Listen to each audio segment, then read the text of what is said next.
اعوذ باللہ من الشیطان الرجیم، بسم اللہ الرحمن الرحیم۔ السلام علیکم ورحمۃ اللہ وبرکاتہ۔ شیخ عبد القادر جیلانی اور ایک شرابی کا واقعہ۔ آپ بغداد کی کسی گلی سے اپنے ساتھیوں کے ساتھ گزر رہے تھے۔ راستے میں ایک شرابی نشے کی حالت میں پڑا ہوا، اس کے کپڑے میلے اور حالت بہت خراب تھی۔ اس نے شیخ عبد القادر جیلانی کو صدا لگائی اور کہا، اے عبد القادر، اللہ قادر ہے کہ نہیں؟ شیخ مسکرائے اور فرمایا، بے شک اللہ قادر ہے۔ اس شرابی نے وہی سوال کیا، اے عبد القادر، اللہ قادر ہے کہ نہیں؟ پھر عبد القادر جیلانی مسکرائے اور فرمایا، بے شک اللہ قادر ہے۔ تیسری مرتبہ جب اس نے وہی سوال دہرایا، اے عبد القادر، اللہ قادر ہے کہ نہیں؟ تو شیخ روتے ہوئے سجدے میں گر پڑے اور رونے لگے، بے شک اللہ کی قسم، اللہ قادر ہے، اللہ قادر ہے، اللہ وہی ہے، اللہ قادر ہے۔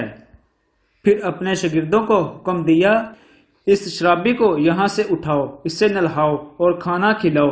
اس کے شاگرد بہت حیران ہوئے اور شرابی کے سوال کی حقیقت پوچھنے لگے تو شیخ نے فرمایا، اس کا پہلا سوال کا مطلب تھا کہ کیا اللہ میری توبہ قبول کرنے پر قادر ہے یا نہیں، اور اس کے دوسرے سوال کا مطلب تھا کہ کیا اللہ مجھے تمہارے مقام تک پہنچانے پر قادر ہے یا نہیں؟ تو میں نے جواب دیا، بے شک اللہ قادر ہے۔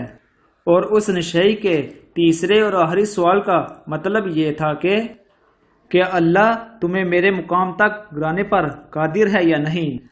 تو مجھ پر اللہ کا خوف طاری ہو گیا اور میں روتے ہوئے پکار اٹھا، اللہ ہی قادر ہے، اللہ ہی قادر ہے، اور اللہ ہی قادر ہے، اور میں اللہ کی ہیبت کی تاب نہ لاتے ہوئے سجدے میں گر پڑا اور فریاد کی کہ اے اللہ مجھے آفتوں سے محفوظ رکھ اور مجھے معاف کر دے اور میرے عیبوں پر پردہ ڈال دے۔